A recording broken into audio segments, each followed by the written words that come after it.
नमस्कार, मैं हूं दिवाकर सिंह। आप सभी को स्वागत है। अगर आपने चैनल को सब्सक्राइब नहीं किया है तो सब्सक्राइब टू दिवाकर सिंह।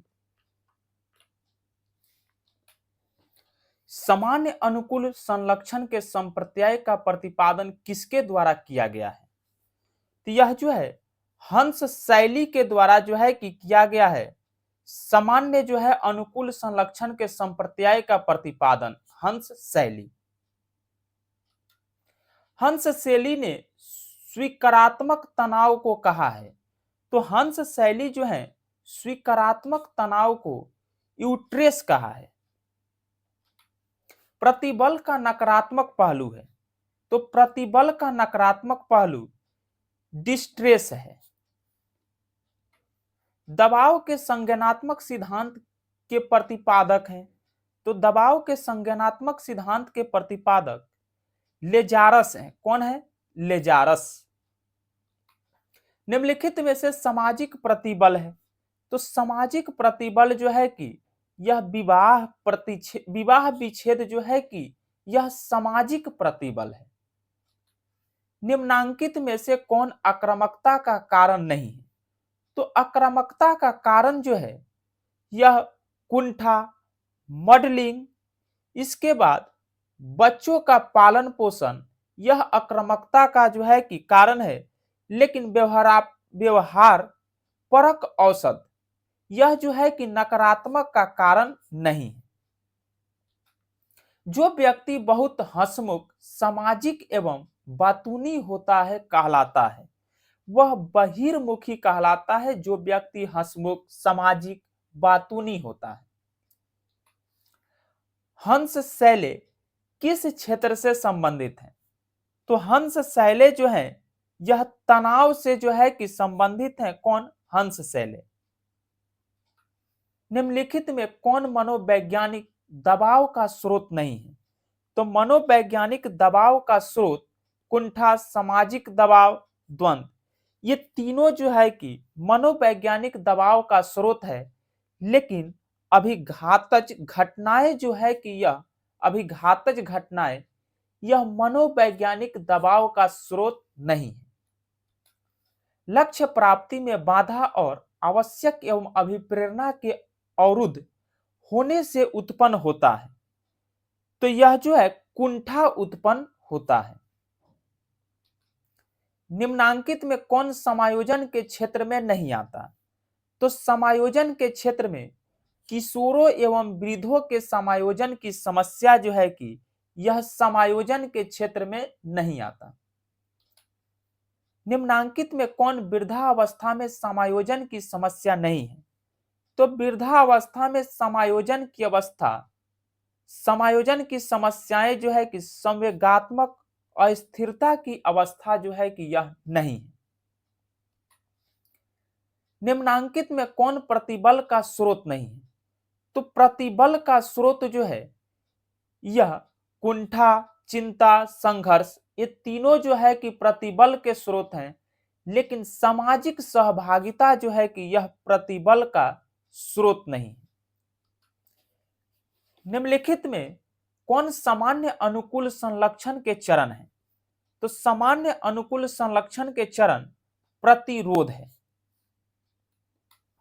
इनमें कौन पर्यावरणीय प्रतिबल है? तो पर्यावरणीय प्रतिबल भूकंप जो है कि यह पर्यावरणीय प्रतिबल है।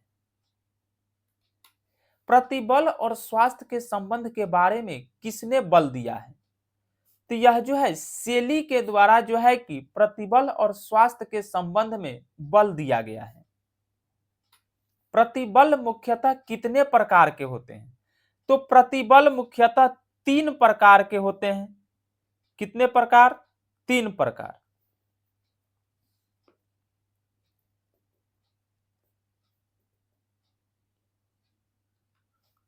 निम्नलिखित में कौन सामाजिक प्रतिबल है? तो सामाजिक प्रतिबल कौन है? तो यह जो है निम्नलिखित में से कौन सामाजिक प्रतिबल है? तो इसमें कुंठा, द्वंद, ये जो है कि सामाजिक प्रतिबल नहीं है। विवाह विच्छेद जो है कि यह सामाजिक प्रतिबल है। क्या होगा? विवाह विच्छेद। निम्नलिखित में समायोजन के क्षेत्र में कौन आता? समायोजन के क्षेत्र में जो है शैक्षणिक, संवेगात्मक, व्यवसायिक, इनमें सभी जो है कि यह तीनों जो है कि समायोजन के क्षेत्र में आते हैं। किसने लड़ो या भागो प्रक्रिया के बारे में बताया है? तो लड़ो और भागो प्रक्रिया के बारे में केनन ने बताया है। किसने दबाव संचरण प्रशिक्षण, दबाव संरक्षण संचारण, दबाव संचारण प्रशिक्षण की एक प्रभावी विधि विकसित की है? तो किसने विकसित की है दबाव संचारण प्रशिक्षण की एक प्रभावी विधि? यह मिचेन बाम के द्वारा जो है कि दबाव संचारण प्रशिक्षण की एक प्रभावी विधि विकसित की गई है। जब दो अभिप्रेरकों के बीच संघर्ष होता है तो उसे कहा जाता है। तो जब दो अभिप्रेरकों के बीच जो है कि संघर्ष होता है तो उसे अभिप्रेरकों का संघर्ष कहा जाता है। तनाव का सामना करने के लिए निम्नांकित योजनाओं में कौन अधिक प्रभावी है? तो यह अधिक जो प्रभावी है इसमें संज्ञान में परिवर्तन जो है तनाव का सामना करने के लिए अधिक प्रभावी है। निम्नलिखित में कौन अपराध शास्त्र का पिता कहा जाता है? तो अपराध शास्त्र का पिता यह लोम्ब्रोसो को कहा जाता है। किसको कहा जाता है? तो लोम्ब्रोसो को अपराध शास्त्र का पिता कहा जाता है। निम्नलिखित में से किस वैज्ञानिक ने अपराध का संबंध शारीरिक बनावट से बतलाया है? तो शारीरिक बनावट से जो है कि शेल्डन जो है अपराध का संबंध बतलाए हैं। आक्रमण एवं हिंसा क्या कारण है? तो आक्रमण और हिंसा इसका कारण पीड़ा, मदिरा और कुंठा, ये तीनों जो है कि आक्रामक एवं हिंसा का जो है कि कारण है। सामान्य अनुकूल संलक्षण की तीसरी अवस्था का नाम क्या है? तो सामान्य अनुकूलन संलक्षण की तीसरी अवस्था का नाम परिश्रांति अवस्था है।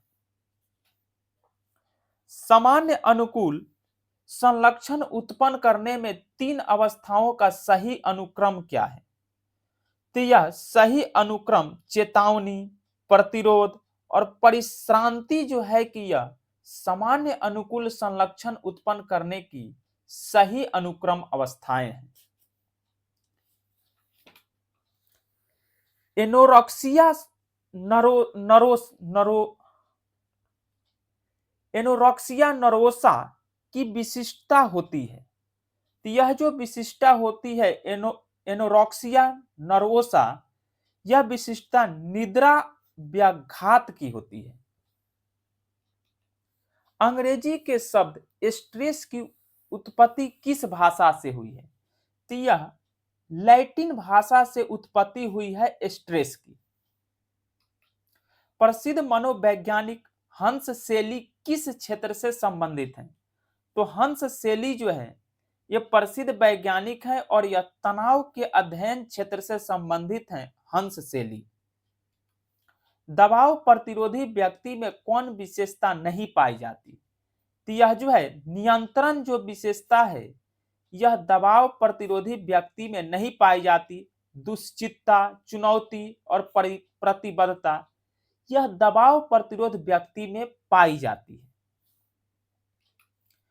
बाह्य आवेदक के प्रति आवेदक होगा बाह्य आवेदक के प्रति प्रतिक्रियाओं को कहा जाता है। तो इसको कहा जाता है खिंचाव।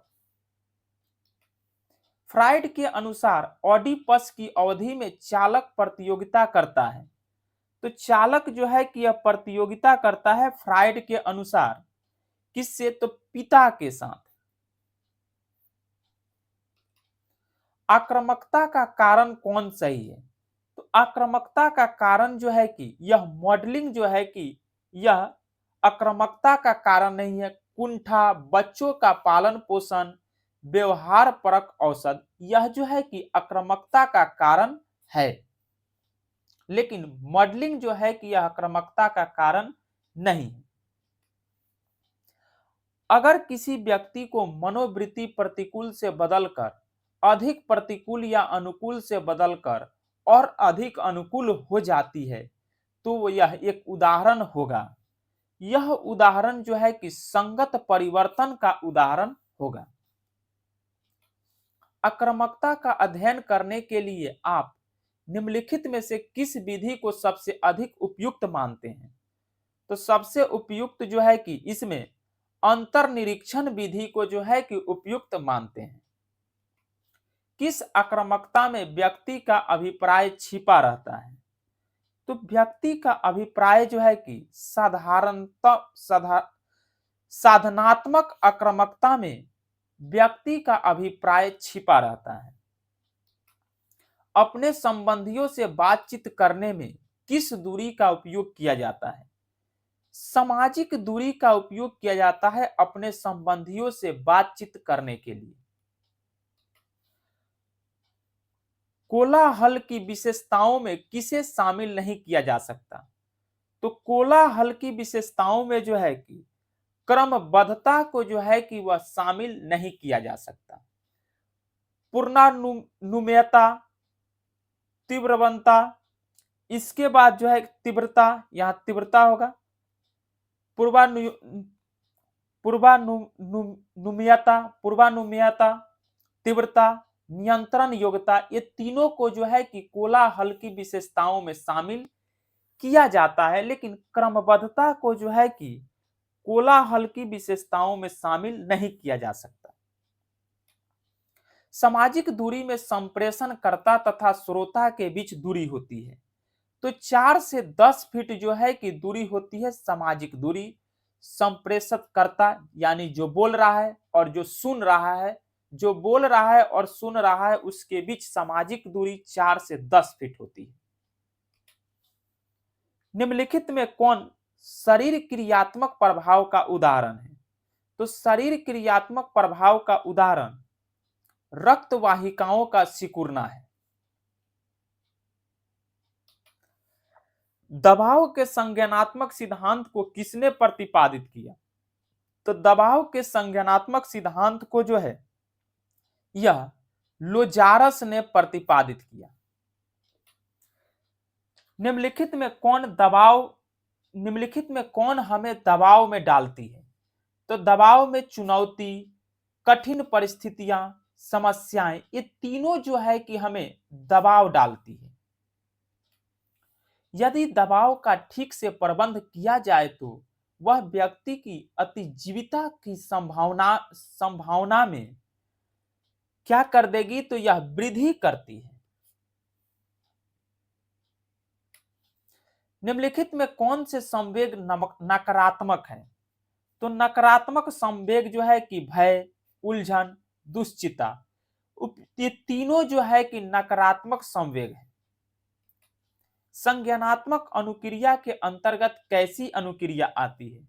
संज्ञानात्मक अनुक्रिया के अंतर्गत अंतर्वेधी अभिक्रियाएं आती है। बाह्य प्रतिबल के प्रति प्रतिक्रियाओं को क्या कहा जाता है? तो बाह्य प्रतिबल के प्रति प्रतिक्रियाओं को जो है कि दबाव, उपागम, तनाव, इनमें से कोई नहीं होगा। इस तीनों को जो है कि नहीं कहा जा सकता। निम्नलिखित में से कौन संवेदनात्मक प्रभाव के उदाहरण है? तो संवेदनात्मक प्रभाव के उदाहरण जो है कि यह मनोवैज्ञानिक तनाव में जो वृद्धि है, यही संवेगात्मक प्रभाव का उदाहरण है। नकारात्मक घटनाओं का मूल्यांकन किसके लिए किया जाता है? तो नकारात्मक प्रभाव जो है, नकारात्मक घटनाओं का मूल्यांकन किसके लिए किया जाता है? तो संभावित नुकसान, संभावित चुनौती, संभावित खतरा, ये तीनों के लिए किया जाता है नकारात्मक मूल्यांकन। निम्नलिखित में कौन संज्ञानात्मक प्रभाव हो सकते हैं? तो संज्ञानात्मक प्रभाव जो है कि निम्नलिखित अल्पकालीन अल्पकालीन स्मृति क्षमता जो है कि हो सकते हैं। वे दबाव जिन्हें हम अपने मन में उत्पन्न करते हैं उन्हें कहा जाता है, उसे हम मनोवैज्ञानिक दबाव कहते हैं। क्या कहेंगे? मनोवैज्ञानिक दबाव कहेंगे, जो अपने मन में उत्पन्न होते हैं। निम्नलिखित में कौन अभिघातज घटना है? तो अभिघातज घटना जो है कि अग्निकांड है। हाइपोथैलेमस किसके मध्य से क्रिया प्रारंभ करता है? तो हाइपोथैलेमस जो है कि कितने मध्य से क्रिया प्रारंभ करता है? तो 2 मध्य से क्रिया प्रारंभ करता है। स्ट्रेस शब्द की उत्पत्ति लैटिन भाषा के किस शब्द से हुई है? तो लैटिन भाषा के स्ट्रिकस शब्द से हुई है। स्ट्रिक्टस शब्द से जो है कि लैटिन भाषा की उत्पत्ति हुई है। किन हार्मोन की वजह से रक्तचाप स्तर में परिवर्तन आता है? तो रक्तचाप में परिवर्तन जो है कि एड्रेनलिन तथा कार्टिसोल जो है कि इसी से रक्तचाप में परिवर्तन आता है। व्यक्तियों में शरीर की बीमारी में कितने प्रतिशत तक दबाव की भूमिका महत्वपूर्ण है?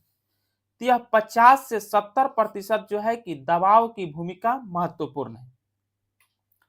शारीरिक, संवेगात्मक तथा मनोवैज्ञानिक परिश्रांति की अवस्था को क्या कहते हैं? तो इसकी अवस्था को जो है कि ग्रेनाउट कहते हैं। विभिन्न शोधों एवं अध्ययनों द्वारा ज्ञात हुआ है कि तकरीबन प्रतिशत रोगों का कारण तनाव होता है। तो यह जो है 75% रोगों का कारण क्या है? तनाव होता है। तनाव के कई कारण होते हैं जिससे तनाव उत्पन्न होता है, उन्हें कहा जाता है, तो उन्हें जो है कि प्रतिबलक कहा जाता है। हंस सेली ने तनाव के बारे में कहा है। हंस सेली जो है कि तनाव के बारे में, तनाव एक अवशिष्ट अनुक्रिया है कहा है। कौन कहा है? तो हंस सेली। सामान्य अनुकूल संलक्षण में कितनी अवस्थाएं पाई जाती है? तो इसमें 3 अवस्थाएं पाई जाती है सामान्य अनुकूल संलक्षण में। समय प्रबंधन किस श्रेणी का कौशल है? तो समय प्रबंधन जो है यह व्यक्तिगत श्रेणी का कौशल है। लक्ष्य प्राप्ति में बाधा और आवश्यकताओं एवं अभिप्रेरकों के अवरुद्ध होने से क्या उत्पन्न होते हैं? तो कुंठा उत्पन्न होते हैं अभिप्रेरकों के अवरुद्ध होने से। संवेग अभिविन्यस्त युक्ति किसके द्वारा वर्णित दबाव की युक्ति है?